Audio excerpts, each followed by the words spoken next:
Oh, okay.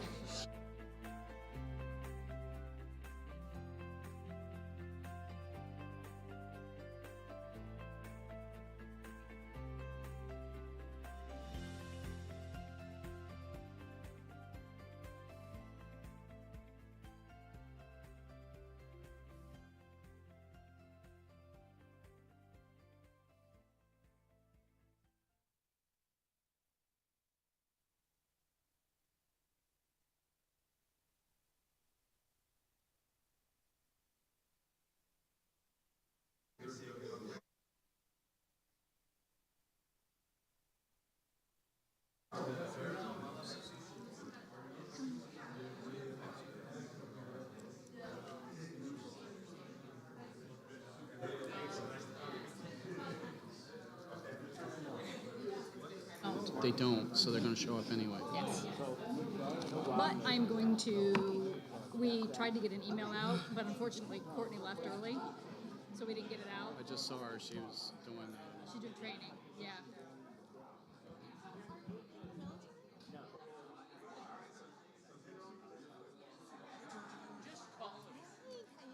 How you doing? Good. First thing in the morning, I'm going to work on I the appreciate that. Last of the year crux. Yeah. Will do. Will do. That would be great. Thank Yeah. you very much. There's a lot going on. I know. It's all good. I'm waiting on Andrea. Should be walking in the door like any minute here.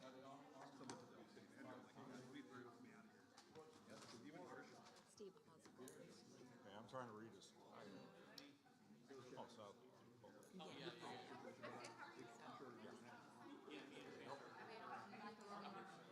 All right. We'll see how it is with you.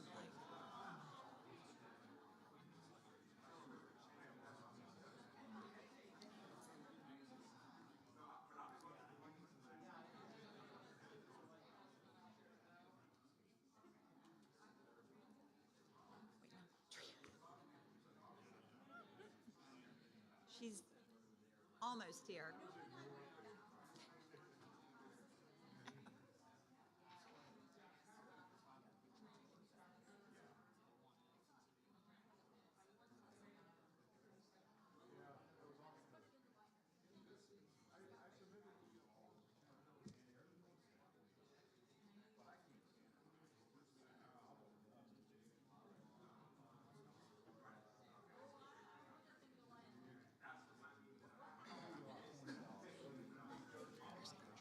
She's on the way.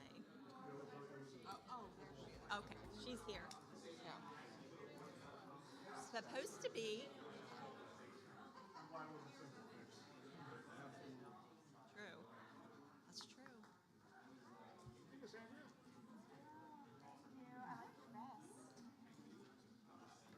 Yes. Yeah, yeah. I can do that.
we will call this meeting to order. Would you join me in the pledge, please?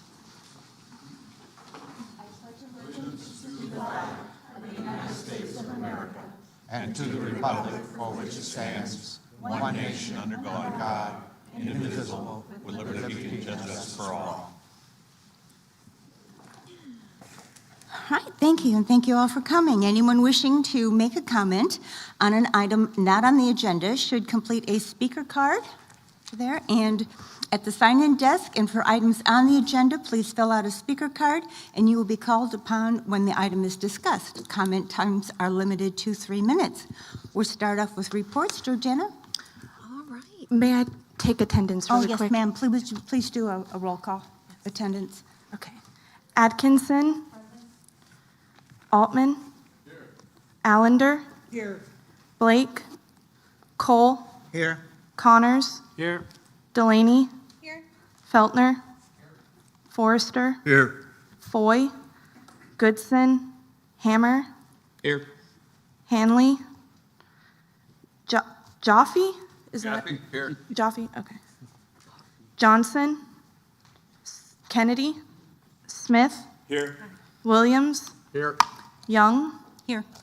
And then we have some alternates. Koss. Here. Osmer. Here. Anyone else that I didn't call? Okay. Willis? Okay. Yeah. Okay. All right. And we have a quorum. All right, thank you. Now we'll go to reports. Georgiana. All right. Thank you, Madam Chair. It's great to see everyone this afternoon. I just want to give a very warm welcome to our new members, our 3 new commissioners, and all of our council members, deputy mayor. We very much appreciate your time, and we look forward to a very productive 2025 in transportation. Just some housekeeping items. If you are going to speak, make sure that if you are not close to a mic, someone can pass it down to you. We want to make sure that we get it recorded properly. Also, we are not going to be meeting in January. Our schedule follows the county commission schedule. And so February will be our next meeting. It will be an orientation, which is an important meeting, but also we do have some important action items at the February meeting as well. So stay tuned to that. We do want to introduce our new planner, which is Patty Rendon, to the TPO family. And she's going to be working with the Trails program, the Vision Zero program, as well as planning and coordination with Space Coast Area Transit, the transit program, which we work very closely with Terry and his staff. So welcome, Patty. And I know she'll do an exceptional job implementing our vision. In your package, you will find the public engagement report and the TPO project status report, which we will include every month. And the project status report are all of the studies and activities that the TPO is working on. And so if you have any questions, it will have the project manager and information about those projects or studies that we are actively working on, and that's included in our Unified Planning Work Program. I do have a very important update on the Ellis Road widening. If you remember, the TPO funded 2 separate infra grants that the county submitted as the applicant to USDOT. And the purpose of that was to come up with the funding for the shortfall. A very large amount of money is programmed in fiscal year 26, but we were roughly around 20 million short, and we did not want that schedule to slip. We wanted the Ellis Road widening to move into construction in fiscal year 26, which begins July 1, 2025, the state fiscal year. Well, the answer to that is a SIB loan, a state infrastructure bank loan. So the DOT District 5 office submitted the SIB loan to central office up in Tallahassee, and they will be using a combination of district allocated federal funds and TPO allocated federal funds. So it's about a 50-50 split. And the loan will be paid back between years 27 through 30. And so needless to say, you know, we're excited about that. We're excited that the department was able to come up with the money and that the TPO was in a position to be able to participate in that. It is so important that Ellis move into construction. It has been the #1 priority for far too long. And so this is just really an example of exceptional partnerships between West Melbourne, the city of Melbourne, Brevard County especially, the DOT and and the TPO. And so, you know, my predecessor once said that really good transportation projects have a lot of support. This project probably has more support than any project I've ever heard of, because I've never heard one person say, no, I don't want this project, which is very unusual. So we're really excited about that. It's an early Christmas present. So I'm going to end on a positive note on that, and that is my report, Madam Chair. That is great news. Thank you. This has been talked about for so long. I'm so glad to have that done. Thank you, Georgiana.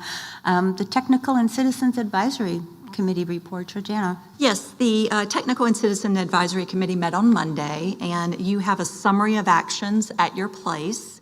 The TAC-CAC recommended approval unanimously of all of the action items. You also have their draft meeting minutes from September 9th and the 2024 attendance record, if you ever want to go and look at your TAC-CAC attendance. That is always included in your agenda package. So that is the report, Madam Chair. Thank you. The Bicycle, Pedestrians and Trails Advisory Committee report, Sarah. All right, good afternoon. Sarah Crom, Senior Transportation Planner.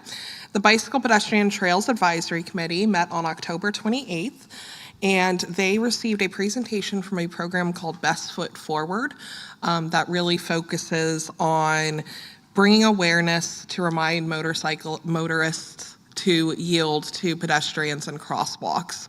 So they received the presentation, and then in celebration of Mobility Week, we actually went out at the Vieira Government Center and did a sign waving event, and several of our members crossed the crosswalk there to bring awareness to that crossing and to ensure motorists are yielding to the pedestrians using it.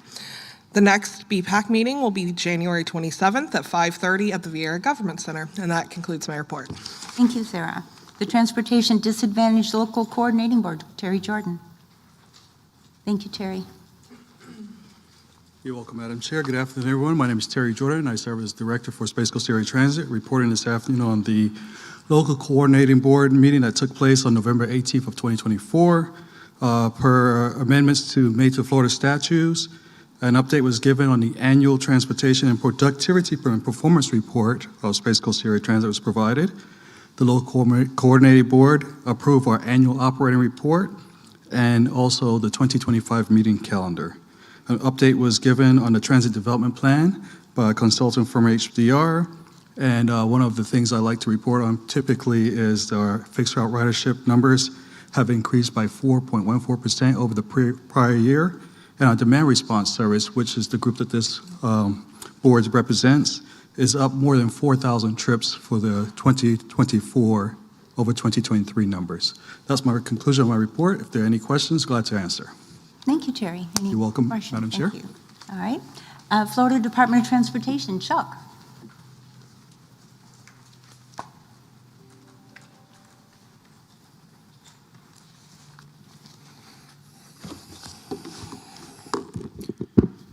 Thank you, Madam Chair, members of the governing board. My name is Chuck Hoppernall. I'm with Florida Department of Transportation, MPO liaison to Space Coast, and this is the FDOT report. First of all, I'm hoping that everybody's having a good holiday season now that we're out of the hurricane season. It was all hands on deck at District 5 for Hurricane Milton on the post-recovery efforts as we implemented an in-house system for the very first time. 60 maintenance teams from the 6 operations centers, along with non-maintenance personnel from the district office, immediately started road traffic signal, road sign, and sidewalk assessments after the storm passed, which led to emergency repairs of roadways, along with portable generator installations at traffic signals. and the removal of approximately 35,000 cubic yards of debris from over 1,800 plus center miles of state and federal highways. Next, I would like to discuss the tentative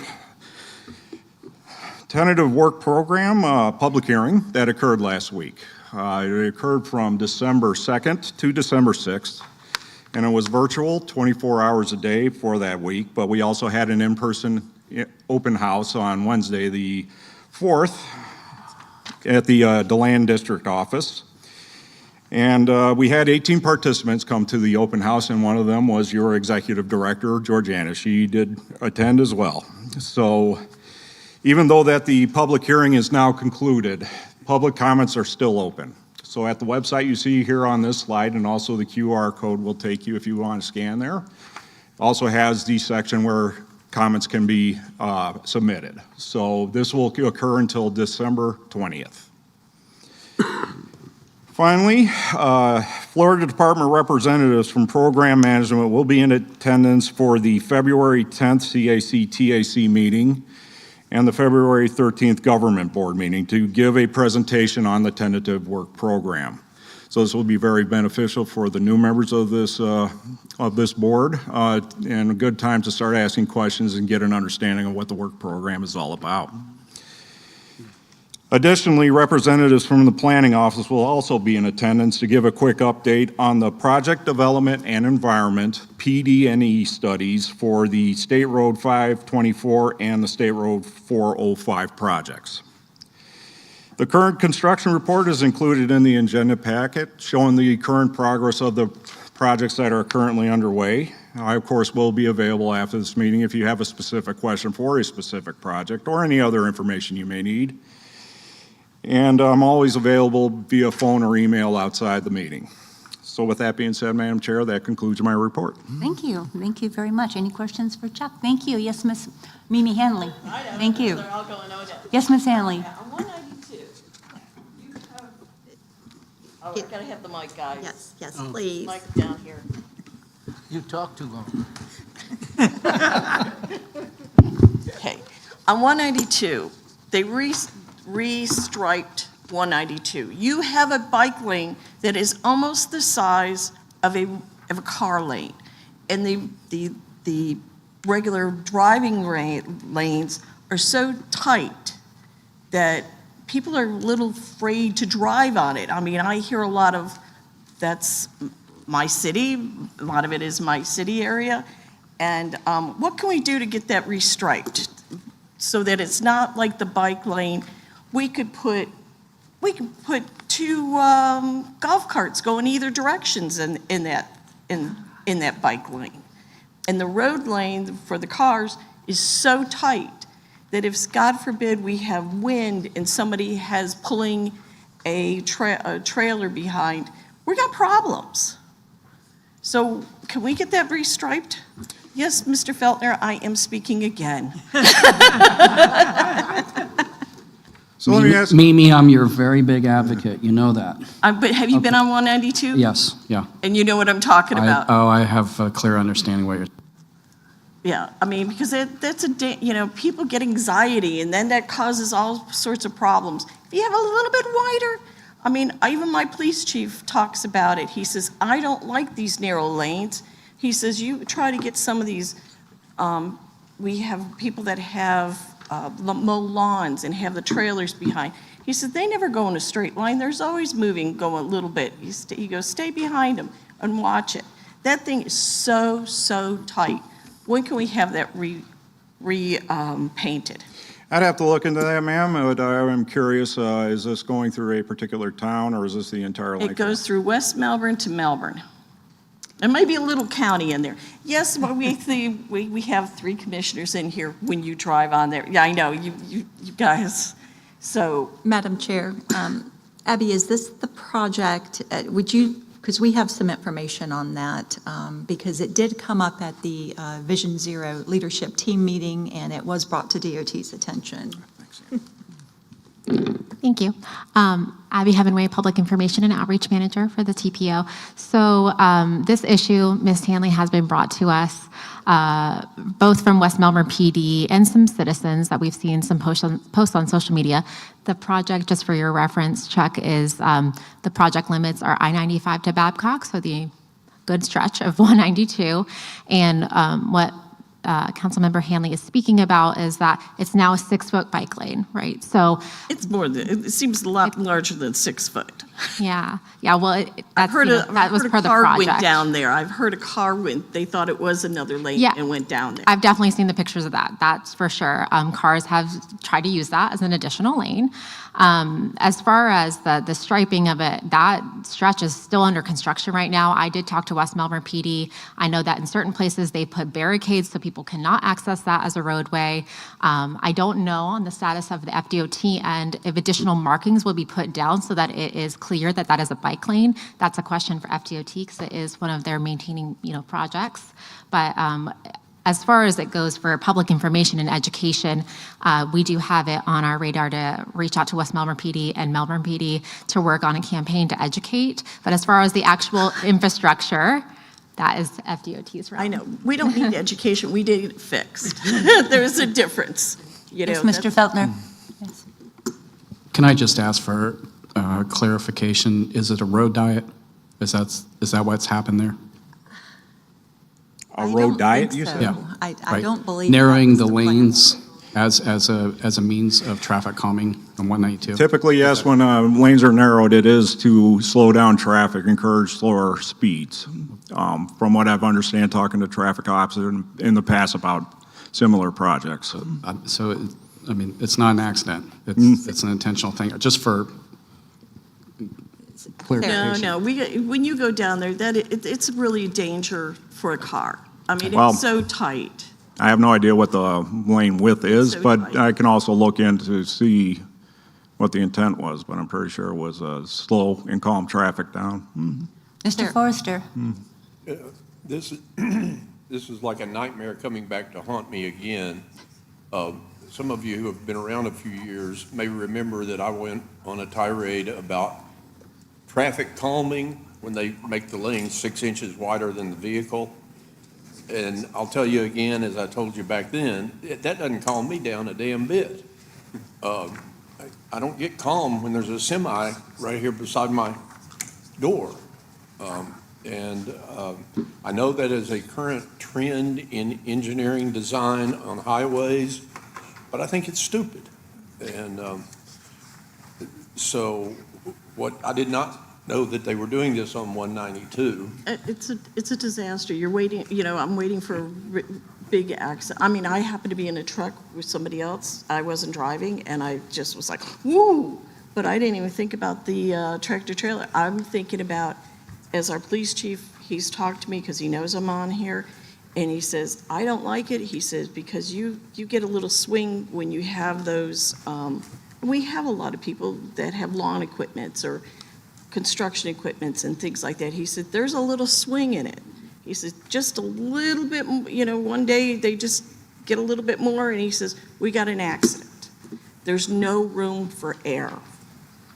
We've had this discussion. I don't know if you guys at the TPO have been following up and telling the state every time we get one of these engineers that we don't like this.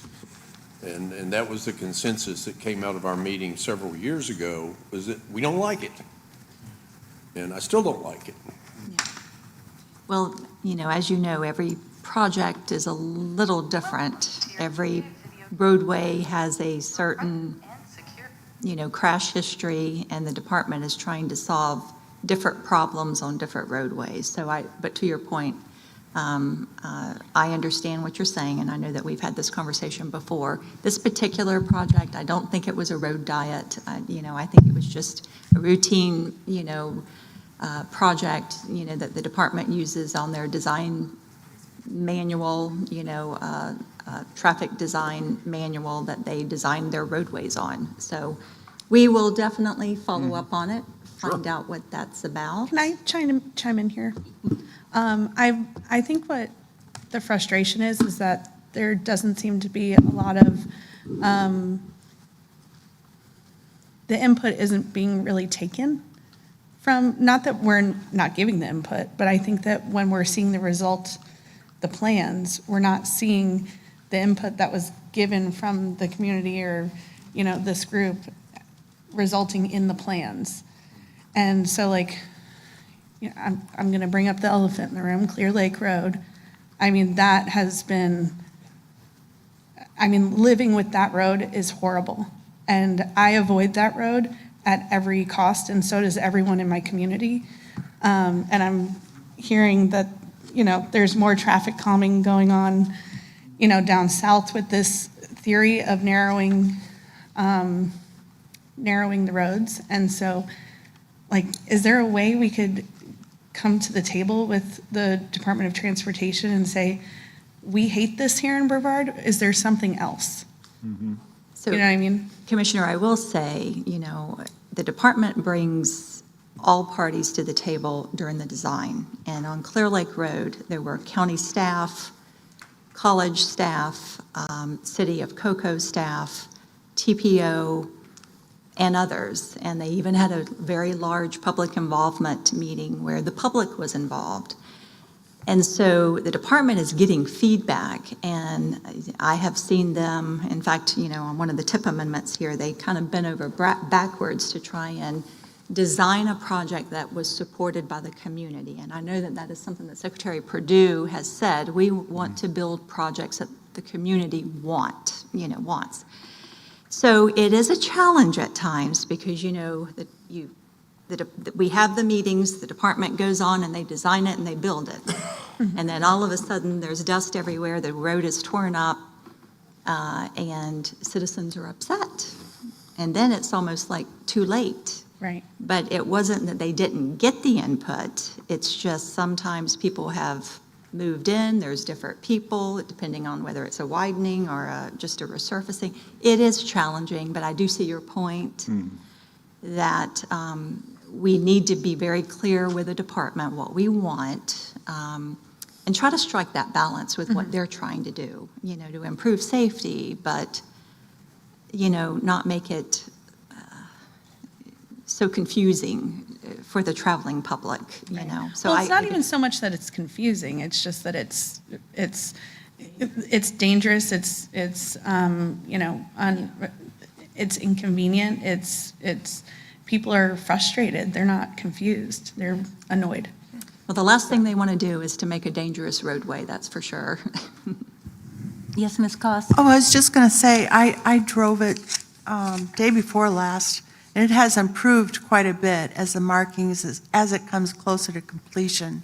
So I know at the height of the project, there was a lot of discontent, and maybe there will be at the end, but less and less so. So I think my town hall is what you're referring to. Oh, no, that's not what I was referring to. There was a lot of discontent, but we're all eager to see the end of that project and have the road clearly marked, because it hasn't been clearly marked during the construction. For me and my constituents, it's not, it hasn't, obviously during the construction, that was a difficult time. But even now that the road is pretty, it's pretty far along in its construction, like Ms. Koss said, it's much better than it was. But as somebody who, one of the big reasons why I use that road is because there's Tractor Supply, there's all the feed stores in the north part of the county right there off of 520, Dixon, down Clear Lake. And so when we're driving our big trucks to get to these places, it's very difficult. And it's not even if I mess up driving, if there's something that happens in front of me, there's no room for, correction or anything. Like the curbs are so, they're so close, and there's no gradual rise to the curbs. And so if you were to have to swerve out of the way for some reason, you would be destroying your vehicle and possibly, causing another accident. So I hate to take over your point of what we were talking about. All I was trying to say was the narrowing of the roads is, from what I'm hearing, a real point of contention. So. Okay. Well, just want to add one thing, Ms. Delaney, and the rest of the board is also with these projects, we have our public hearings and our public meetings. So much encouragement, for you to bring your constituents' grievances or encourage your constituents to come to those meetings and talk about it. For sure. Because they take notes. We don't ignore it, but, Right. you know, if it's not said also, we don't know it's a problem yet. For sure. So that's how we can work together on this, man. Yeah.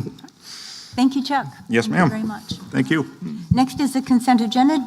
Georgiana, would you please read the consent agenda aloud for the record? Sure. The consent agenda, very small. 4A is the Governing Board and Executive Committee meeting minutes from September the 12th. 4B is committee appointments, and you do have an add-on at your place. We received a couple appointments this morning. And 4C is our 2025 meeting calendar, and so that is the consent. All right, thank you very much. May I get a motion and a second to approve the consent agenda? Motion, did you have a question, Mr. Allender? No, I'm just making the motion for you, ma'am. Okay, Ms. Hanley had her hand up first. Oh, I second it. All right, motion Allender. Joint motion by the two of us. Motion Allender, second Hanley. All those in favor of approving the consent agenda, please signify by saying aye. Aye. Those opposed, motion carries. Thank you very much. All right, we'll move on to the next item, which is our action items. Annual election of the officers and appointments of representatives. Mr. Gugelman. Thank you, Madam Chairman. We have a number of positions that need to be filled today. As a housekeeping note, we'll take nominations. Nominations don't need to be seconded. And when you do make a nomination, if you'd also give your name for the record so that the secretary can get that for the minutes. All right, the first position that we're going to start off with would be for chair.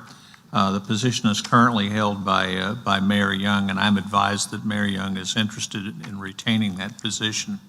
So we're open for nominations. Nominate Mayor Young. Okay, Mr. Forrester nominates Mayor Young.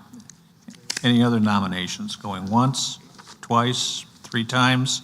Seeing none, we'll take a motion to close nominations and cast a unanimous ballot for Ms. Young. So move. Second. Motion by Allender and second by Forrester. Discussion, seeing none. All those in favor signify by voting aye. Aye. Opposed, like sign, and the motion passes. Congratulations. Thank you. All right, the next position is the position of vice chair.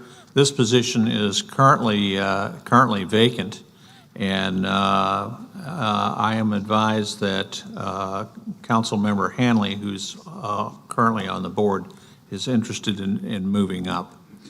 So we'll open for nominations for vice chair. I nominate Jerry Allender.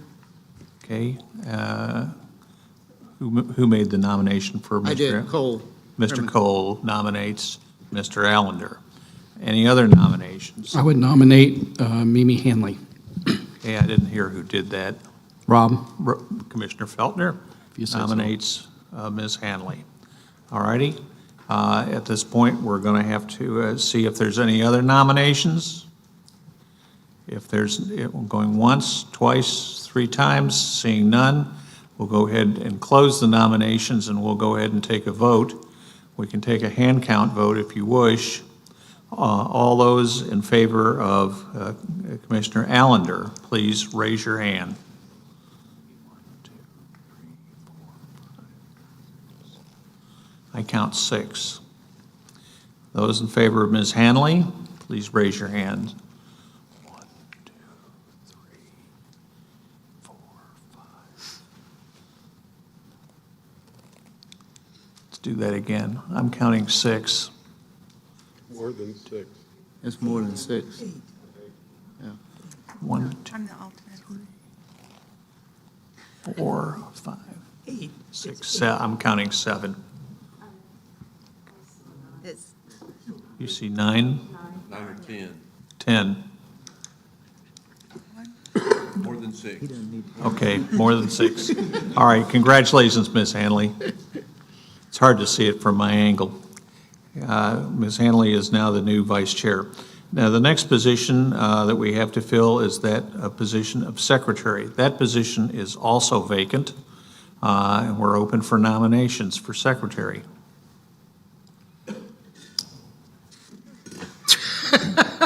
I'm just, no, I want Jerry to be the secretary. Okay. Ms. Hanley nominates Commissioner Allender for secretary. Any other nominations? Going once, twice, three times? Seeing no more, we'll take a motion to close nominations and cast a unanimous ballot for Commissioner Allender. Motion by Smith, second by Altman. Discussion, seeing none, all those in favor signify by voting aye. Aye. Congratulations, Commissioner Allender. Thank you. Get your pen ready. I'm going to take copious notes. No, they approved it. All right, now we have, on the executive committee, we have two at-large positions, and both of those positions were occupied by Commissioner Allender and Councilmember Hanley. So they're open positions, and we'll take the first at-large seat. We're open I nominate Mayor Connors. Okay, Mr. Cole nominates Mr. Connors. And Ms. Hanley. I nominate Lorraine Voss. Ms. Hanley nominates But Ms. I'm an Koss. alternate. I don't think I can serve.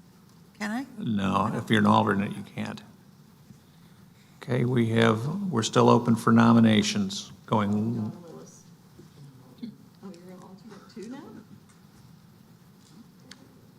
I'll nominate Commissioner Delaney.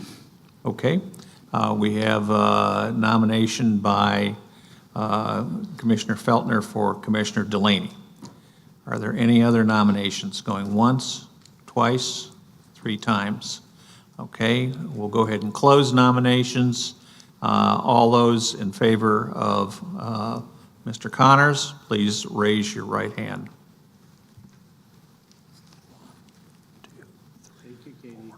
Katie, you obviously didn't want it. I don't think there's anyone left. I count 13. All right, are there any for Ms. Delaney? There's two positions. Yeah, well, we can come back and fill the second. We have With those two. for this one seat. Okay, all right, I don't see any for Commissioner Delaney at this point. And at that point, congratulations, Mr. Connors. Welcome aboard. All right, now we're going to open the nominations for the last seat on the board. I nominate Katie Delaney. Okay, Mr. Williams nominates Commissioner Delaney. Any other nominations? No, I'll second if you need that, but, oh, you don't need a second, do you? No. Okay. Nope, we sure don't. Any others? Going once, twice, three times? Seeing none, we'll accept a motion to close nominations and cast a unanimous ballot for Ms. Delaney. I move to close nominations. Okay? Motion by Cole, second by Osmer to go ahead and close nominations and cast a unanimous ballot for Commissioner Delaney. All those in favor signify by voting aye. Aye. Opposed? The motion passes. Congratulations, Commissioner Delaney. So we now have our new executive committee. The next positions that we need to fill are for what I call the state MPO, the Metropolitan Planning Organization Advisory Council. And currently, Mayor Young is your representative on this board. And I would also point out to you that she was recently elected by that body to be on their executive committee. I assume you're interested in continuing your service. Yes, I am. Okay, the nominations are open for MPOAC representative. She does want to be on it? She does want to. Nominations are open. I'll nominate Andrea Young. Okay, Commissioner Allender nominates Mayor Young. Any other nominations? Going once, twice, three times? Seeing none, we'll accept a motion to close nominations and cast a unanimous ballot for Mayor Young to serve as the MPOAC representative. Second. Motion by Osber, second by, I didn't see who made the second. Allender, okay. Discussion, seeing none, all those in favor signify by voting aye. Aye. Opposed, and motion passes. Congratulations. Thank you. And now we need to have an alternate, and currently, Councilmember Don Willis is your alternate. Are you interested in continuing? Okay, nominations are now open. I'll nominate Don Willis. Okay, nomination by Ms. Koss for Mr. Willis. Any other nominations? Going once, twice, three times? Seeing none, we'll accept a motion to close nominations. Cast a unanimous ballot for Mr. Willis. Motion by Osmer, second by? Smith. Second by Smith. Done. All right, discussion, seeing none, all those in favor signify by voting aye. Aye. Opposed, and the motion passes. Congratulations, Mr. Willis. Okay, now for the Central Florida MPO Alliance. We have a number of representatives that serve on that. Mayor Young is one of our representatives. There are two other positions that are currently open. We do have some alternates that are out there that may be interested in moving up. Councilmember Kenny Johnson and Councilmember Skip Williams. So we'll go ahead and we might be able to do this in one hit. If you want to make nominations. I'd like to nominate Minnie Handley. Okay, Mr. Allender nominates Councilmember Hanley. Any other nominations? May I make a comment, please? Yes. I would like to ask someone else to please take my spot on that particular board, Okay, on the Alliance. Hey, gotcha. question, can alternates serve in that capacity, I believe they can. I guess? Okay.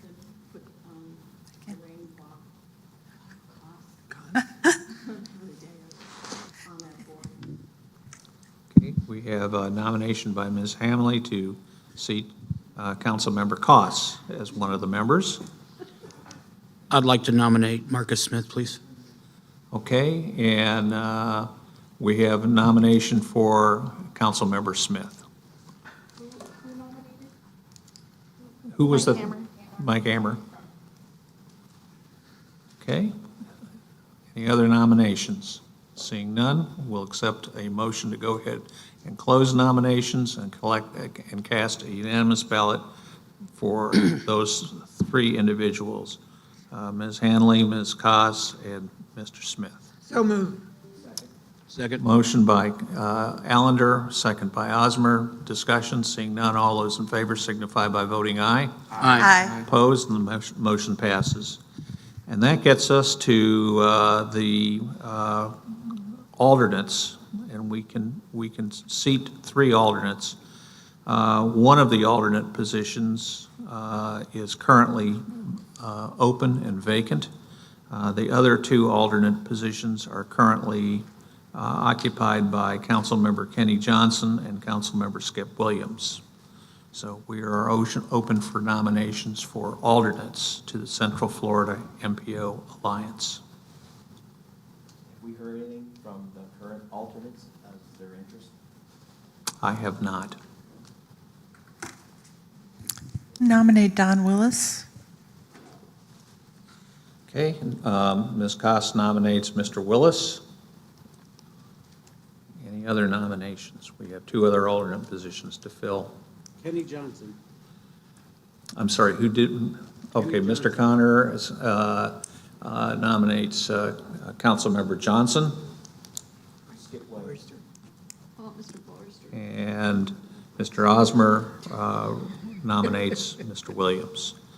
All right, those are our three nominations. We see any other nominations? Going once, twice, three times? Seeing none, we'll accept a motion to close nominations and cast a unanimous ballot for those three individuals. So moved. Motion by Osmer. Second. By Allender. Discussion, seeing none. All those in favor signify by voting aye. Aye. Opposed? And the motion passes. Congratulations. Now we get to the last position to fill. I'm almost out of breath. Transportation Disadvantaged Local Coordinating Board Chair, and that position is currently occupied by Mayor Young. Mayor Young, are you interested in? I cannot. I have time conflict now. I Okay, need someone to please take that seat. That position is now open. We're open for nominations for one of our governing board members to. Councilman Member Hanley, I nominate her. Okay, Mr. Allender nominates Councilmember Hanley. And we only met today, but we sure are nominating each other back and forth.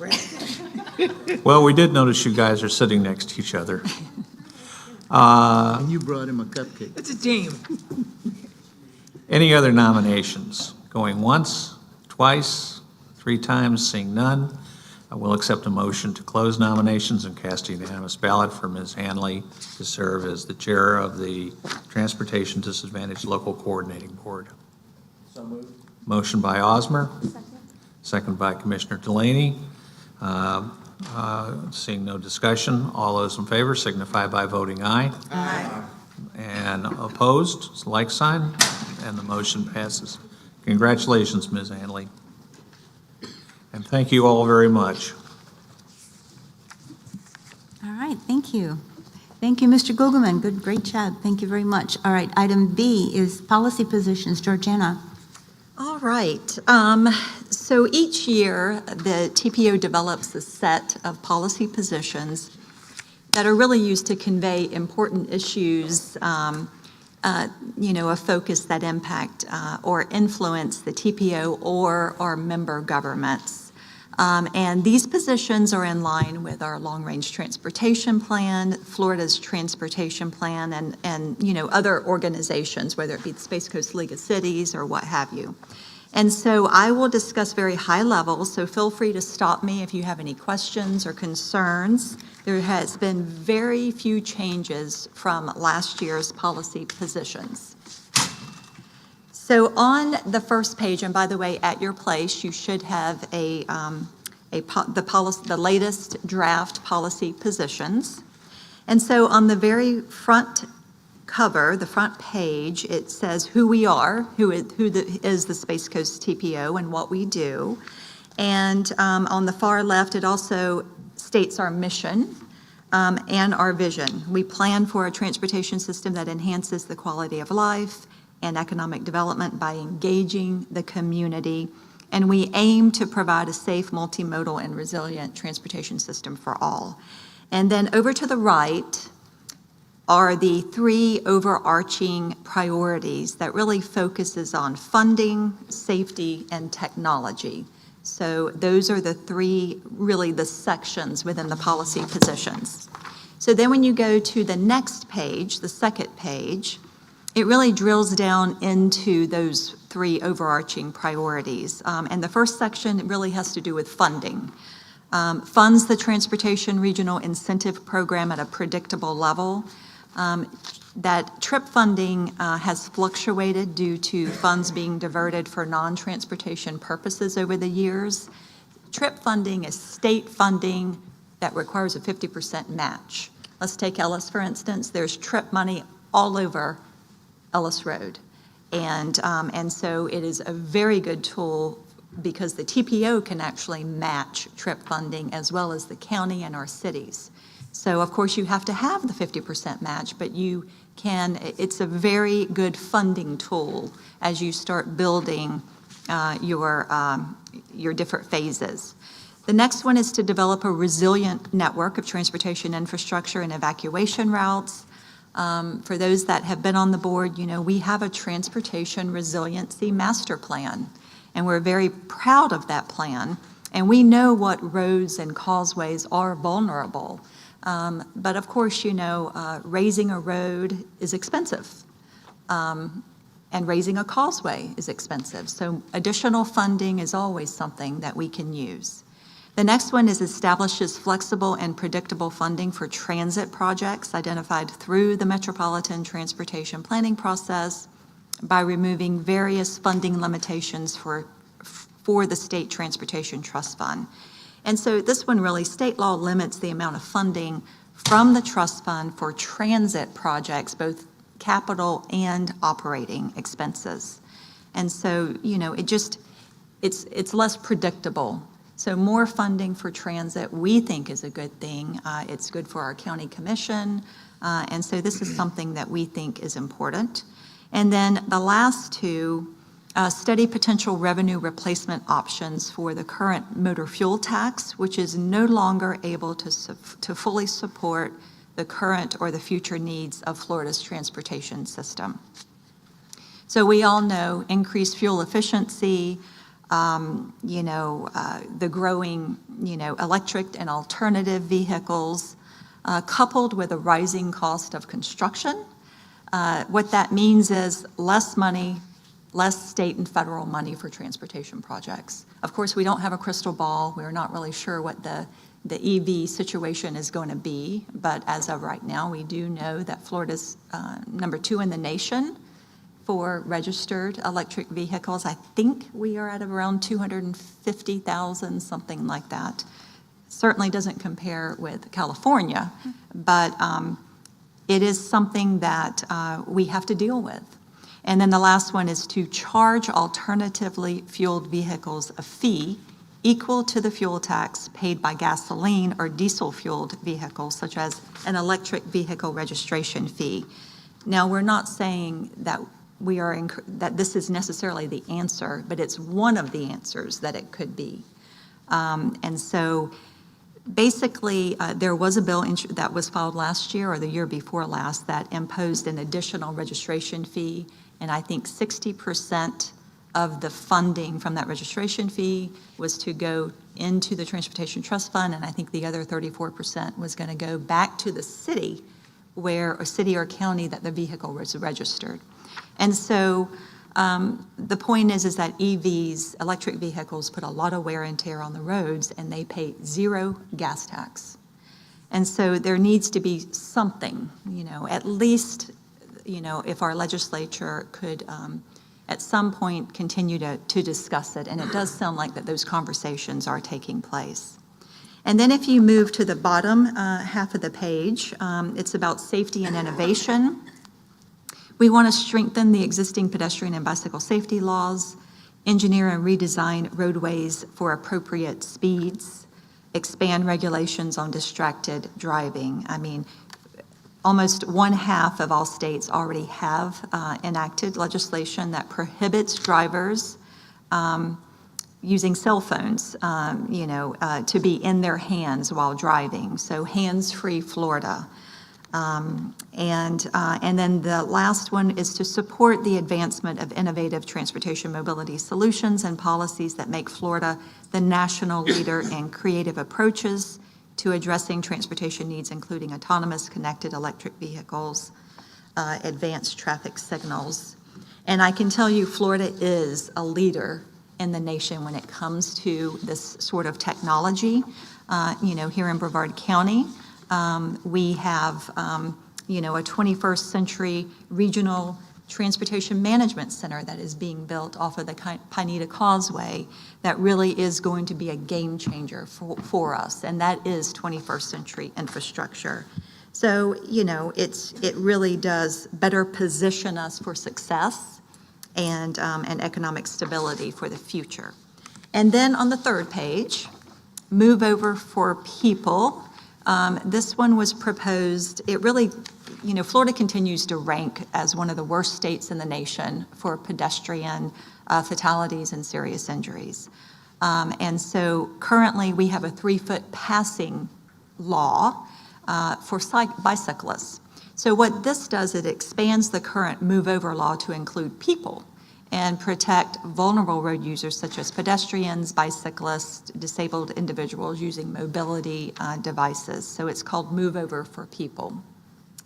And so then the very last section, we thought it would be a good idea to just have a QR code with the complete list of the TPO's priority transportation projects. We have a very long list of priorities, and it has our assist facilities such as, the widening of course, Ellis, which is now fully funded, but the widening of State Road 528 and the 401 bridge replacement. And then it goes into our regionally significant facilities, such as the widening of Malabar West in Palm Bay, the A1A complete street type improvements through the city of Cape Canaveral, and of course, the State Road 524 and Clear Lake Road widenings within the city of Cocoa. So we have a lot of priorities. We have a lot of needs, just not as much money to be able to get these projects moving forward, and we feel that our projects are definitely becoming a little stagnant, but we feel better that Ellis at least is, we got that off the list, so to speak. Yes, sir. Yes, Mr. Williams. Okay. When you're talking about the move over deal, so if I'm going the speed limit in Cocoa Beach at 35 and a guy on a motorized electric bike comes up behind me at 40, am I supposed to be looking in my rearview mirror and slide over against the car next to me to let him go by? I'm not saying that, but I was referring more to the traditional bicyclist, Well, I think that should be delineated if that ever goes forward.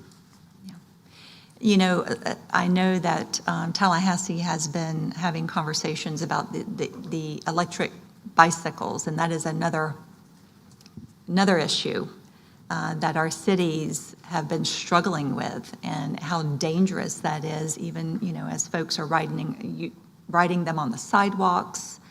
And so that may be some legislation that we are going to see this time as well. But very good point. Except in Melbourne, where we got 6-foot bike lanes. Mr. Smith. Yes, Georgiana. Okay, I think it's on now. So at the Space Coast League of Cities, you also mentioned about the transportation building that's being built off Pineda. Yes. Where would I see sort of the renderings or the plans of that and get a status on that project? Good question. We do have the plans. We need to follow up with Brevard County. We do think that it will be moving into construction, perhaps maybe the spring of 2025, the spring of next year.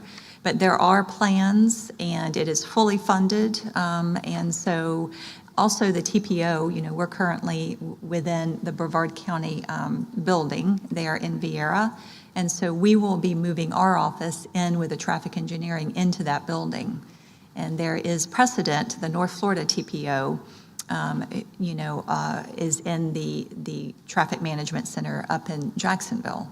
And so it's a really good fit. We will have, the county has, we have a conference room that we would like to start having our meetings there, a facility where everyone can come there, a very large conference room where we don't have to necessarily rent the space. And so we're really excited about it. And again, I think it'll be a game changer for Brevard County. I know DOT District 5, Secretary Tyler is very excited about it and supports it tremendously. Speaking of the TRIP money, that's how that project was funded. The DOT came up with 50% of the money, and Brevard County came up with 50% of the money. And so we have this state-of-the-art facility that is really going to do amazing things for our county. Okay, so where do I see it? So you want to see the plans? Or, yeah, something. We can certainly Probably share it with all of us. I mean, it sounds like a great idea, but I would love to start to get a gander of it, yeah. And we do have a rendering of it. Okay. And we'll be happy to share that with you. Okay. Yes, and we'll get a status. We'll talk to Brevard County and get a status as well. All right, thank you. I had a question about the Hands-Free Florida. Yes. And I don't know if this is controversial or not, but I'm not typically for that. Okay. I have some pretty strong opinions about it because I wonder, where does it stop? I lived in England for 4 years, and you're not even allowed to take a sip of water in your car in England. Oh, really? And so I'm very much about, personal freedom and, if I'm holding my phone, how, not necessarily on it, but just holding it and a cop sees me at a red light, I don't know if that's. Well, from what we've been told, having a phone in your hand is it's not enforceable. Right. It's a nightmare for law enforcement. Right. And so, if there was just something across the board where the law enforcement really wouldn't have to, try to figure out what's going on, that would be maybe safer. Distracted driving is a serious problem. Of course. That we do know. But I will leave it up to this board. If you want to, not include it, I will, How do these priorities get established? Is it something that you guys had talked about before? And We have. It's really more of a safety component. Some of them, came from, the statewide MPOAC, where the 27 MPOs get together and discuss policy together. Some of them came from the Florida Bicycle Association. Right. Gosh, I'm trying to think where the Hands Free Florida specifically originated from. But it was all in the name of safety, Of course. and we do understand that, there can be some controversy in some of these. So these are your policy positions, so we are open to. Is it appropriate to propose an amendment or to move forward to not include this? Okay. I would like to make a motion to take the Hands Free Florida out of this policy position list. Is that your motion? Yes. All right, is there a second?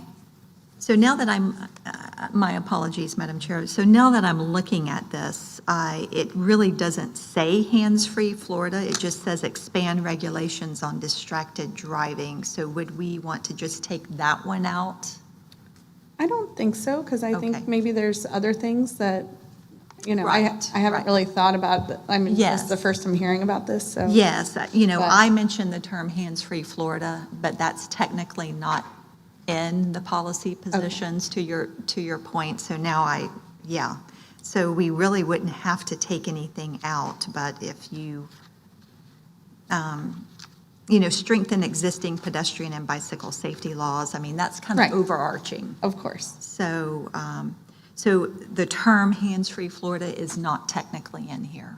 So is that okay or do you want to adjust something here? So how do we ensure that this, of course, if the rest of the board is favorable to that, how do we make sure that piece is not part of this?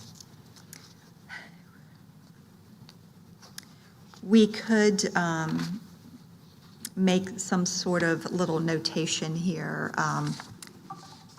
On the next page, we could say, where it says move over for people, underneath that or above it, we could say monitor legislation regarding hands-free Florida. And so then if something comes up in the legislature, it doesn't say whether we support it or don't support it, that we are going to monitor it, then we can, as session takes place, we can bring it back. The MPOAC, we are constantly looking at legislation from a transportation standpoint. We can flag it, bring it back to you, and just say, hey, this is what is bubbling up in the legislature. Does that sound good? Oh, yeah. Okay. That sounds great. So we will do that, Thank you. if everyone is in agreement to that amendment. All right, then, in that case, with that added, is there a motion to approve the 2025 policy positions? So moved. Second? Thank you. Motion Osmer, second Delaney. All those in favor signify by saying aye. Aye. Aye. Those Those against, motion carries. Thank you. Thank you very much. It was a good discussion. Thank you. All right, next is resolution number 2509, ratification of transportation improvement. Georgiana. Yes, these will be very quick. This is we did an emergency tip amendment in October. We had to cancel the October meeting due to Hurricane Milton. Thank you very much. Just so everyone knows what the TIP, or the Transportation Improvement Program, is, it's a 5-year listing of projects that are phased. It includes all categories from port to sidewalks to capacity, space, for Brevard County. And in our adopted Transportation Improvement Program that we adopt every July, there is over $1 billion in transportation projects for Brevard County. Now, clearly not all of them are transportation priorities on the priority list, but resurfacing, safety projects, everything you can imagine. And so basically it's a snapshot of the DOT work program. And what we have to do, what we're required to do, is to develop our own transportation improvement program and update it as changes happen in the work program. And that is part of the statute. And so this project is the Ellis Road widening, and the reason why we're having to amend this project is because it is a new project for the clearing and grubbing. The Brevard County received a state appropriation, and the state appropriation is for fiscal year '25, and this is pre-construction activities. So this is really good news, because now that we have construction fully funded in '26, the department can go ahead and do early clearing and grubbing and get ready for it, because that in itself can really delay a project that takes time. And so that is what this project is for, and we are asking for your approval of the Ellis Road widening, a new project with a new number for the $1.5 million for early clearing and grubbing. Move to approve resolution 2509. Motion Williams, second. Second. Mr. Smith, thank you very much. Second Smith, this will be a roll call vote. Zoe, would you please call the roll? Yes. Okay. So I'm just going to call the names of who is present, and as for the alternates, I'm just going to call the two that are representing their area. Atkinson. Oh, and yeah, you can say like yes, no, yay, nay. Altman. Yes. Allender. Yes. Cole. Yes. Connors. Yes. Delaney. Yes. Feltner. Forrester. Yes. Hammer. Yes. Hanley. Yes. Jaffe. Yes. Smith. Yes. Williams. Yes. Young. Yes. Koss. Yes. Osmer. Yes. Okay. All right, thank you very much. Motion carries.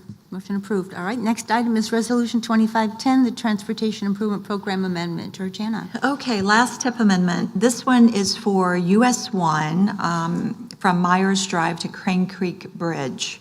So this one is interesting because the DOT had a resurfacing project, and the city of Melbourne also had a project from Crane Creek to WH Jackson, which was a streetscaping safety project that included raised medians.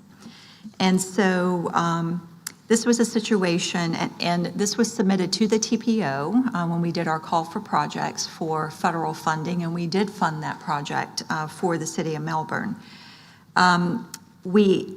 In working with the city, we asked the department, since the resurfacing was going to take place within the same year, and it really encompassed the same limits, the two got combined. And so the department will be resurfacing the road with these additional safety improvements that the city of Melbourne requested. And the department, I will say, worked very hard with the city. I know Councilmember Minus at the time had some concerns about a directional median at Jernigan. And so that was, the department decided to put in a full access median and came to some they came to an understanding about that because the citizens were not happy, the businesses were not happy about that. So this project really is within Melbourne and Palm Bay. And so this is a cost increase. And so that is the reason why this project is coming before you again. Nothing has changed related to the scope. It is just a cost increase. So we are asking for your approval of this project. Is that a motion, Mr. Williams? Did you wish to speak? Sure. Move to approve Resolution 2510. All right, Second. motion Williams, second. Mr. Smith, was that you again? All Yes, right. ma'am. Smith, all right, thank you. This is a roll call vote again. Zoe? Okay. Atkinson? Altman? Allender? Yes. Cole? Yes. Connors? Yes. Delaney? Yes. Feltner? Oh, still not- okay. Forrester? Yes. Hammer? Yes. Hanley? Jaffe? Yes. Smith? Yes, and thank you. Williams? Yes. Young? Yes. Koss? Yes. Osmer? Yes. All right, thank you. Motion carries. All right, thank you. All right, that does it for our action items. Next, we're on to presentations, and this is Advanced 2050 Long Range Transportation Plan Needs. Sarah? All right, good afternoon again. Sarah Crom, Senior Transportation Planner. As some of you may be aware, we are currently updating our long-range transportation plan. This is a federally required document that really serves as the basis of our operations, our mission, our vision, but also what projects are ultimately going to get funded with state and federal funds. It has to be updated every 5 years, and we look out 25 years, so that's why it's 2050. So we attempt to pull out the crystal ball and see into the future, and sometimes we nail it, sometimes we don't. So currently, we are, I would say, about 3/4 of the way done, and we are currently presenting the needs list for you, which I will explain what a needs list is. So as I mentioned, the LRTP really serves as kind of the backbone and basis of our planning system. And a project is required to be in our long-range transportation plan in order to be eligible for state and federal transportation funding.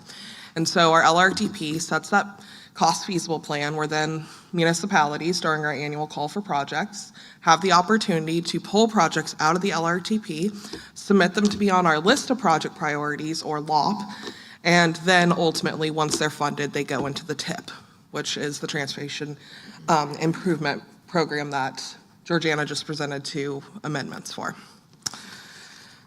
So the development of our long-range transportation plan, it takes about 2 years to build a plan like this, basically because we go through just such a large amount of public engagement and stakeholder involvement, as well as also, data analysis and such. So we started off with our goals and objectives in the fall of 2023.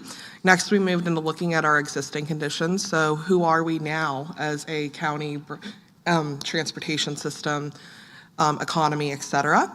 Then we went about doing a lot of outreach with our modal partners, stakeholders, and municipal partners in the spring. Then we went to the public in late summer, which I'll touch on a little bit more, or early summer, excuse me. And then finally, we developed a draft needs list this fall, which we are presenting to you today. So what is a needs list? A needs list isn't just, it'd be really nice if I had that separate lane for me to drive all the way to work, without anyone else. They're actually true community needs that help advance our economy, our being able to reach education centers and health, and really our quality of life. So a needs list is a comprehensive list of transportation needs within Brevard County. The needs were identified through a series of stakeholder and public outreach events. And so what is an example of a need? Something like, I need to be able to safely bike to my bus stop to get to my job. This bridge will be considered deficient in 2042 and will need to be replaced before then. Or there is potential for additional freight truck traffic here due to a private investment. So every single LRTP, we start off with developing a needs list. So this started with carrying forward the 2045 needs, and we reviewed those. We considered, are these still relevant in 5 years later? We also reviewed the TIP as well as also the FDOT work program projects. We identified any additional projects that were within any of the municipalities' comprehensive plans, and then we went through our outreach activities. It's really important that we are very collaborative in this effort because we have dozens, if not 20, 30, 40 different stakeholders all within Brevard County. And each municipality, each partner has their own set of priorities. So we're really trying to balance everyone's priorities. The LRTP helps us align the stakeholders' priorities with the good and advancement of our community and region. If a transportation project or effort is not included in the LRTP, it can cause significant delays because we might have to do an LRTP amendment. We might have to pull a project out of the LRTP to make room for another project. And so it's really important that we're focused and we're collaborative and we're getting it right as best we can. So we went out and we did a lot of outreach. We met with our municipal partners and did a needs charrette with all of our planning and public works departments in January of last year. We then met at Space Florida, where we invited all of our modal partners, as well as also the Space Force base, bases, the port, airport, et cetera, in order to come and talk about what transportation needs they will have. We did a BPAC workshop where our Bicycle Pedestrian Trails Advisory Committee were able to review and provide any kind of additional input for bike, ped, and trails that are needed. We also did an outreach to one of our transportation disadvantaged communities via the 922 crew. And then we had some stakeholder interviews with several people who were unable to make it to one of the other stakeholder and opportunities, such as Tyco, Vieira Company, and the East Central Florida Regional Planning Council. This is just a snapshot of some of the agencies that were engaged, along with obviously every single municipality in Brevard County. Some common themes that were coming up were housing challenges, space freight needing to be a major consideration, commuters from outside of Brevard coming into the county, the development of housing versus the development of roadway timeframe alignments not lining up, so major developments going in without the proper transportation infrastructure being installed prior. And then one of the biggest themes was reliable alternative transportation. So having a multimodal system where you aren't strictly car dependent. We also went out to the public. We did 4 workshops. They were basically copies of each other, but in different areas of the county. I'd like to thank the board members that attended those. We appreciate your support and your involvement. We had 77 attendees that came out. I know that might not seem like a large number, but in the transportation world, especially when you're talking about long-range transportation plan where it doesn't sound exciting, that is actually a very large number of people and the largest that we've ever had engaged with our LRTP before. We had 101,000 people that engaged with us on social media, and our transportation workshops were really hands-on, where we were able to get feedback in hands-on ways, but then also our community could really talk to us and express what their needs are. So what we heard from the public is there's major congestion on Malabar Road at I-95 interchange and State Road 528 heading towards Port Canaveral. Ellis Road, Minton Road, Wickham Road, State Road 405, and Malabar are regionally significant. There's a need for the development of the Cocoa Brightline Station. A1A would be a good candidate for transportation system management and operations or technology improvements, so increasing the ITS in order to move people efficiently up and down that corridor. And bicyclists are looking for more east-west connections. So you do have a copy of the needs list. Obviously, we can add projects, we can take away projects. This is kind of a living document. And something, though, when you're looking at this is not all-inclusive of every single roadway within the county. It's focusing in on the federally aid-eligible roadways, because those are the roadways that we can make an impact on. Those are the roadways we can actually put money onto. So, local roadways, specifically within subdivisions or things like that, may not show up on this list and might not be appropriate for this list because they're not eligible for the funding source that this plan focuses on.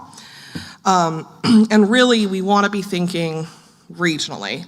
is what are the roadway projects that are going to advance us as a community at large, as well as also advance your individual communities. So it is broken out into several categories. These categories match up with our list of project priorities. So first we have our strategic intermodal system. I'm not going to read every single project for you, but just some highlights is obviously Ellis Road. And then of course we have the State Road 401 bridge replacement out in Port Canaveral, and then the widening of 528. We have 2 pages of capacity and multimodal improvements. These are basically roadways that either need to be widened or improved in order to address congestion, but then also potentially complete street projects to address needing for all modes of transportation to be able to use that corridor. Some highlights: Babcock Street, the Cocoa Multimodal Station, Hollywood Boulevard, the widening of State Road 405, the widening of Clear Lake Road through that Clear Lake curve from Michigan to Industry, widening of 524, as well as also multiple phases of widening the St. John's Heritage Parkway. Next, we have intersection improvements. Intersection improvements can be a really big bang for your buck on getting cars, moving through an area or creating a more safe transportation environment through just improving an intersection. So there's multiple intersections around Minton Road, State Road 519, Fisk Boulevard at Roy Wall, putting a signal in there, as well as also one new one that popped up this year is looking at the Vieira Murrell intersection, excuse me. We do focus on intelligent transportation system, bicycle, pedestrian, and trails, as well as also the Sun Trail system, which is an FDOT funded trail system. And we are focusing those in using our Bike Pen Master Plan, ITS Master Plan, and state plans that are around trails. Then finally, we do have our planning studies project list. Some projects that are actually going on right now is the State Road 520 Cocoa Beach Causeway Vulnerability Assessment, Dixon Boulevard, Norfolk Parkway Extension West, and then our Southern Brevard Trails Master Plan. Question? Yes. Yes, Mr. Wilson. I looked at you when I said it. Well, I'm just glad that the A1A Cocoa Beach Causeway from Merritt Island, Cocoa Beach has made its way up through the years and being addressed. But just observation, when Hurricane Milton came by and that north wind came and all the water from 528 to 520 came through, it actually breached the pavement base. And there's places where the erosion is within 6 feet of the road in the westbound lanes on the north side. And I know that it probably was emergency work by DOT, but no turbidity barrier. I don't think they got any dredge and fill permit, and they were just dumping truckloads of black dirt, dump truck loads basically into the river to, give some temporary reduction in that erosion. But there's multiple places along that whole strip, so hopefully it'll stay near high in the priority list, because once in, I think it's 2028, when the hospital moves, that's the only way we can get people to the hospital from Cape Canaveral and Cocoa Beach, and South Cocoa Beach. Yeah, absolutely. We definitely recognize it as a resiliency. So the vulnerability analysis, was that due to be complete? Because you could do it right now and go, yep, it's vulnerable. The purpose of the vulnerability assessment is not necessarily to go, yes, it's vulnerable. It's really to look at what are the solutions to make it where it's more resilient. And so right now they just kicked it off. Gosh, that was only like 2 weeks ago. But they just kicked it off where they brought in stakeholders from the county, Cocoa Beach, the hospital, Myra. There was probably 20, 30 people on the Teams call. And then the next phase is they're going to basically present potential alternatives of solutions that can address the resiliency concerns and the vulnerabilities on that corridor. And then I believe after the steering committee has kind of reviewed those and signed off on them, they'll then take that out to the public to kind of discuss some options. Ultimately, it needs to get lined up probably for some sort of major grant because it's not going to be cheap. Yeah, I just want to Yeah. keep it moving. Yeah, because absolutely. it basically would cut us off from the, mainland. Yes, and that was brought up at the stakeholder meeting. So, we're definitely going to keep our finger on that pulse and move it through our list of project priorities as the project advances and have it where it's appropriate. And I thank the board for patience with me asking that question. Mr. Forrester. I'm gonna, we've looked at, this is another one of those things that we've looked at for years, and we looked at it also in conjunction with increasing the water flow to ease the pollution in the lagoon. And it just dawned on me that maybe we can get some of the lagoon money to help, I know they don't have that much money, but get a pitch in there. And because one of the solutions we discussed was kind of eliminating as much as possible of the land barrier there and just having an elevated roadway that the water could go in to increase the flushing of the lagoon. Yep. So just throwing that in, that's another one of those things from the deep, dark past that we don't bring up very much, but We don't bring it up, but I promise you, it's all in my notes and brain and, just keeping it at the forefront. I have a bad memory, so things like that keep popping up. Mr. Hammer and then Ms. Koss. Do you annually do this? This is done on a 5-year cycle. Okay, because at the moment,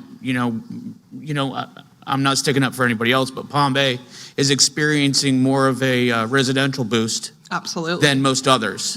So, where all of this was done, and I look at Babcock from Malabar to this new parkway where 15 to 20,000 homes are coming in, I would think that would be a priority, and it's not even listed.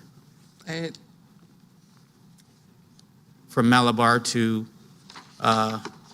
basically Deer yeah, Run. we just It have- says Deer Run to Miko, but it doesn't address where Palm Bay meets Babcock.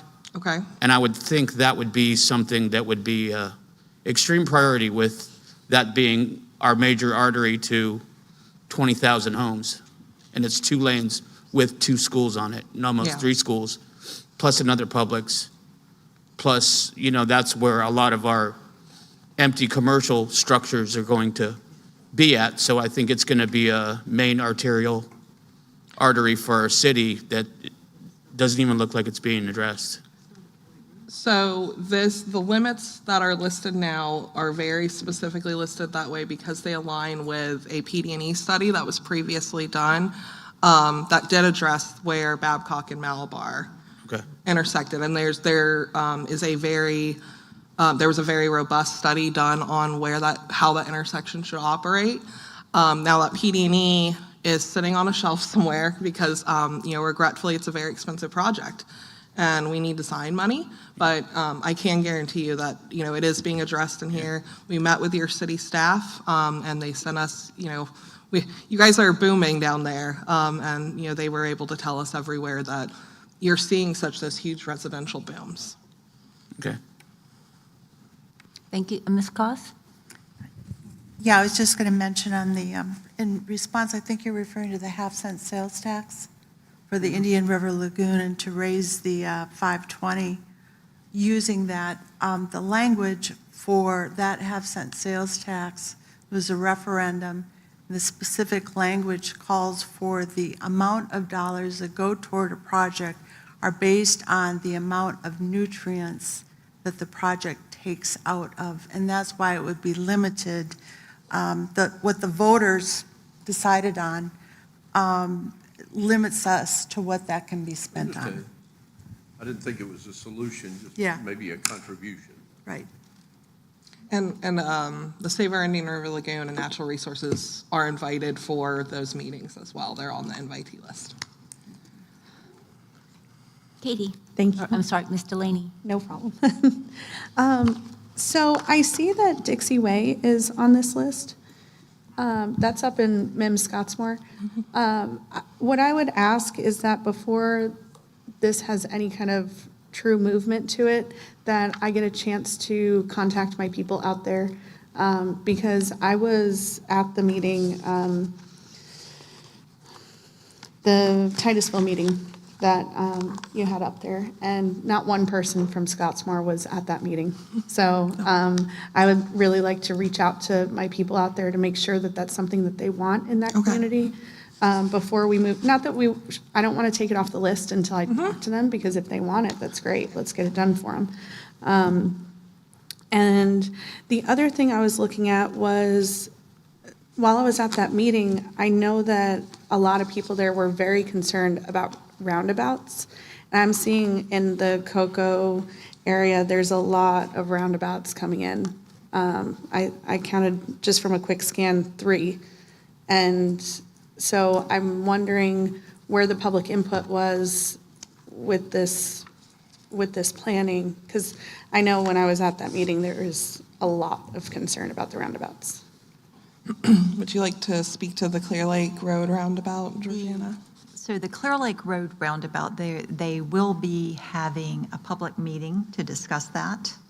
And of course, you know, because of the Brightline station going in there, that was kind of the best fit for it. It was something that also Brightline was very supportive of.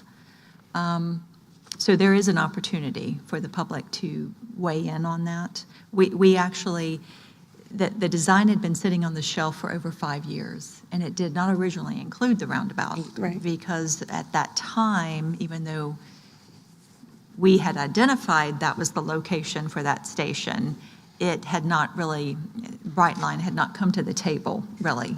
And so now everything changed. And so it's like, if that's going to be the front door of the new Cocoa Brightline station, how are you going to get access in there? Right. So what if the people don't want the roundabouts? Well, I think that definitely that would be something that we would have to pull back on. The DOT, Right. the department is the one that is designing it, and they have certain public involvement that they have to go through. Right. And if it is just a huge, you know, pushback on it, I don't know what it does to the project. But at the end of the day, Clear Lake Road, you know, we probably need to go after some sort of federal grant to get that moving forward. Because For the widening, not Right. necessarily the roundabout. but- So you know, and I hear what you're saying about Brightline liked it or whatever, but honestly, as far as my constituents in that area, Brightline has not been a very good partner with our people. And people feel completely left out of the conversation in that area. In my neighborhood specifically, the train tracks went right through our community. There was tons of public outcry, and they weren't listened to. There's a community that is at the back of my neighborhood in Canaveral Groves, that the road that was supposed to be the access point can no longer be there because Brightline is there. And now they're going to cut through my community to make another road there. And so I'm really not too comfortable with letting Brightline be the driver of this. I want it to be the people, because we have to live here. And, you know, I'm very,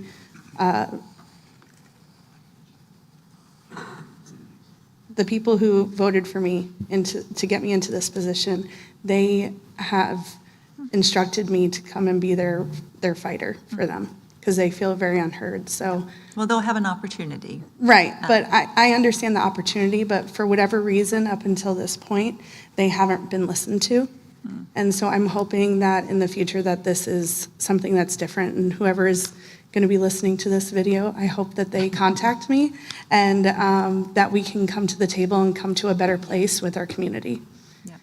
And I did have one other question, and it was about the trails. for North Brevard. And I had heard of a rumor that that the funding got taken away and we're not going to be doing the trail system any longer. Is that the truth? Space Coast Trail was very recently defunded. I believe that, the city of Titusville was just contacted like last week. So this is very new. It was fully funded for construction going into next year due to environmental constraints and some other issues. FDOT did pull the funding for that project. And at this point, the project will not be continued to be pursued. We aren't removing it from our maps. So it's, in a future date, if we can revive it, absolutely, we're going to do our best to get it revived. I can say that, trail advancement is still alive and well in Titusville, where even though that project is not moving forward right now, we are going under a concept development and then ultimately a design for a trail along US 1 going from State Road 50 to Grace Street to extend the East Coast Greenway. So we might not have a win for the Space Coast Trail, but we're still trying to keep moving other projects forward. So who would I talk to about that? I can give you the name of the project manager. Is that Tyler right now still? Tyler Burgett? Yeah. Yes, he was over the last one. Okay, he was okay. What's the last name on that? Burgett. If you go to CFL Roads, you can obviously pull up his name and info, but we can send out his, Chuck, could you follow up with her and get the? He's got my card now? Yeah. Chuck will get you Tyler's info. Thank you. I appreciate it. Yes, Mr. Smith. What about the trails on the southwest side? Are you referring to the Melbourne Southwest Trail project? So that project the design should be wrapping up because the construction is very near. I haven't gotten an update from the city recently on where exactly that is, but it is fully funded. So I would anticipate in this next fiscal year it to go under construction. I just want to make sure you had the same thing I had. Yeah. Thank you. Anything else, Sarah?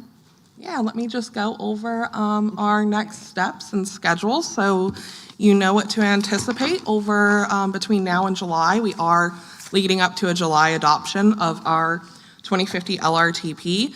So we right now are at the draft needs list. We're then going to take all these needs, as well as also if you go home and you think of something on the car ride or something over dinner a week from now, absolutely just email me and let me know. And so we will take these needs through a prioritization process. And then that's really where, the money starts to happen, where we have to take the prioritized needs and start to match it with actually what are our financial resources and what out of the needs can we actually reasonably think we can fund over the next 25 years. We will then take that out to our public starting in May, and then we will adopt this in July 2025. And unless anyone has any other questions. Mr. Smith. Yes, final comment. So I know I'm new here, but I spent 3 years on the Melbourne Planning and Zoning Board, and I was actually chair. And at several meetings, citizens would come up and talk about the flooding along the roadways and the culverts, and those were things that were not within the city purview or control. And I was waiting to the end of the list to see if there's any consideration for upgrading those, planning things to make that better, because there's several areas where there was extreme flooding.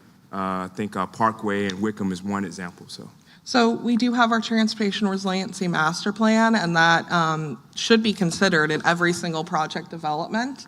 I also believe that the Melbourne Planning Department did a resiliency master plan that considered flooding. I'm not sure. I would have to know specifically, who owns what part of the roadway to point you in the right direction. But if you want to, shoot me an email and I can look up where those roadways are and send you our resiliency master plan and any other resources I have. Any other comments for Sarah? Comments, questions for Sarah? Right. Thank you so much. Thank you. All right, our last presentation is the 2035 Transit Development Plan. Jeff Arms.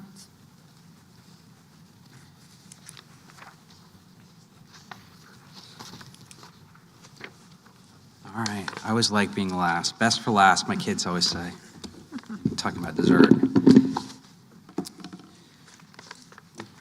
So I realize that a lot of folks are new to the world of transportation planning, so I'll stop me if you need to ask any questions, but my job here is to make sure everyone's on the same page with this study. So first off, let me just start with what is a transit development plan? And that is a 10-year plan, and we're coordinating this 10-year transit plan with the long-range plan that Sarah just went over. And this plan is updated every 5 years, and it is intended to be like the outline of needs and opportunities for transit for the region, or in this case, the footprint of Space Coast Area Transit. So there are updates periodically in between, but like I said, every 5 years, there's a major update to the plan, which this is.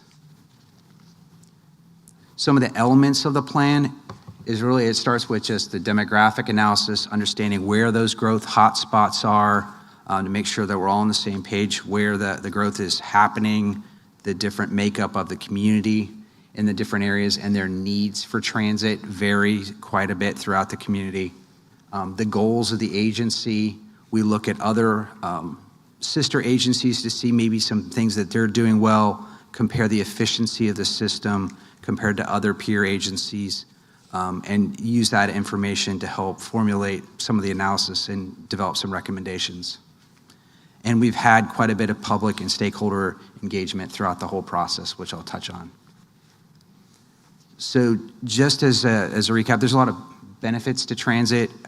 One thing that people like to remind, and this is from the American Public Transit, for every dollar investment, there's a $2 economic gain or return. While transit is publicly funded, you have to think about the fact that some people would not otherwise be able to afford mobility. And if we weren't spending money on transit for people to get to their daily needs or to jobs, would they be able to work and be active, productive members of society if they couldn't get anywhere? There's only so many work from home jobs out there, right? So it is a good return on an investment, statistically speaking. So the goals of the agency were divided up into these 5 categories. I'm not going to read exactly every single one as they break down, but safety is always the top, trying to coordinate the multimodal connections, sustainability, and then we also take, it's real important, the marketing and just awareness of what the transit services are out there, because a lot of people, maybe they would go get that job, or they could go to that doctor if they knew a better way to get around. So the services that Space Coast Area Transit offers, everyone's familiar with the fixed route service, the buses that are larger and running around the system, but there's also some demand response for paratransit needs. The van pool is very popular, and then the essential trips, which is the volunteers in motion, which also help make some of those last little connections. People are happy to get those, but a lot of people really do want the independence of just, I can go, get to the bus stop myself, and get where I'm trying to go. And that helps them live more fulfilled lives too. So this fixed route system in the area is 23 different routes. Generally, they run from 5 to 9, and the key routes run past 10. I would challenge everyone in the room to try to, every so often, when you go on your Google Maps and you're trying to go somewhere, there's a transit button. And as someone who's putting policy and in deciding investment, try to ride the bus every so often. I challenge you to try to think about it. It really is a game changer. Sometimes it's easier, sometimes it's a lot harder. Some trips, it makes a lot of sense. So just think about that as a way of educating yourself on a part of our transportation system that not everyone who's able to be in a situation like we are has to use. So our outreach was a lot of different methods. We had a lot of committee meetings. We talked to some of the stakeholders in cities, but we actually had a lot of our staff and some of the team, the best information we got was when we had team members go out and ride the bus and take surveys and get opinions of those that are using the system. And then we actually went and followed up, Space Coast did, and they talked to the drivers. What are you hearing from the people who are using the system? So it's a combination of getting input from those that are interested but maybe not riding, but also those who are regular, frequent riders. Some of the common inputs that we had gotten was just more bus shelters and benches, be comfortable. Florida conditions are not the best for waiting for a bus in certain times of the year. Right now, not so bad, right? More direct routes, save some time, more frequent service. I think we've all been flying and you're trying to make a connection in the airport and how stressful that can be. Where am I going? Imagine if you have to do that every day to transfer for a bus. That makes it a lot more of a challenge to overcome. So it's real important. And then just the accessibility. Is there a good, safe route to walk to the bus stop? Because every trip begins and ends as a pedestrian. So some of the proposed service changes that we identified from working with all the different stakeholders was a combination of some time changes, a little bit of tweaks to some of the routes itself, but also we identified a couple of new routes that would make a lot of sense for new service. One of them, we heard a lot about 192, and there was discussion about having a route that just went the entire distance of 192 because it is a major corridor. So when we would do that, we would have to tweak or change some of the other routes in the system. So there will be follow-up studies that are more detailed, called like a comprehensive operations analysis. You guys are gonna love all the acronyms. So that's a COA to go with our TDP. But that would be a more detailed study of how we'd have to make some of the changes to the other routes to make sure all those connections work. The other one was with I know the Brightline station. We did some study on that too. That's on Space Coast's website, and not just the Brightline itself, but around the station there would be other development opportunities and a chance to create like a node for new housing, new employment, and people may need to try to get to jobs at that location. So there would be make a lot of sense for a connection from there over towards the port and to Cocoa Beach. Yes? Yeah, I know the O'Galley Art District and all that. Yeah. You're removing the routes to that.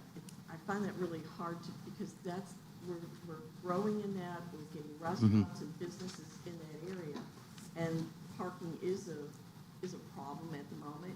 You have people that are working in the hospitality industry. They might not be making, the top dollar and all that, where they need to have that. So I'm finding that a real hard. Sure. I can explain a little bit about that, and then Terry may be able to help me. I may phone a friend and ask Terry. But that specific route was funded through a grant, and it was really only limited times of the day, kind of like the middle of the day, intended to try to get arts patrons to ride it. There are a lot of other routes that are more redundant service that provide connections for people that would be employees to get there. So the span of service and the actual route it was just called the Ugalli Arts District route. We're not taking away service there. Think of it as we only have $100 and we're just trying to invest that $100 the best, most efficient way. So it wasn't a very productive route. So sometimes with transit, you try different things, doesn't catch on, it doesn't make as much sense financially. We're gonna take those dollars and reallocate them somewhere else. And that's this case. So some of the other planning initiatives we'll be doing in the future is looking at what's called mobility on demand. That's an ongoing study that's not quite as ready for completion, but the next update will take into account some of those. Think of it as more of a Uber, but a smaller vehicle that may be able to do a demand response type transit system. A little bit different to use, so there's some other education and outreach and trials that may be used, but that's on our radar. And then just really, there was a lot of discussion about van pool to the space industry jobs and just the lack of parking and just how much growth and development's happening there. And then the Barefoot Bay community, I do want to highlight, because that's a key one. It's an example of where jurisdictional lines don't matter to residents. A lot of the residents that live there, they go into Indian River County for their doctor, to go shopping, and some of those folks are on fixed incomes and they have limited ways to get around. Maybe they can't drive anymore. And so trying to develop some plans for transit service to where they really want to go make more sense than just sending a bus to the very end of the county and then back. So some other needs are the fleet. No one likes to maintain an old car. It's a lot more expensive, so we try to keep reinvesting. So I know Terry and Space Coast Area Transit does a real good job with their systems, but it's a lot more reliable when the bus isn't breaking down all the time. So continuing to invest in keeping those up. Mentioned the bus shelters, some more technology, and then there's continuing to try to invest and develop a transfer station in Cocoa that's right outside of one of their main offices right now, off of 520. So policy and financial needs.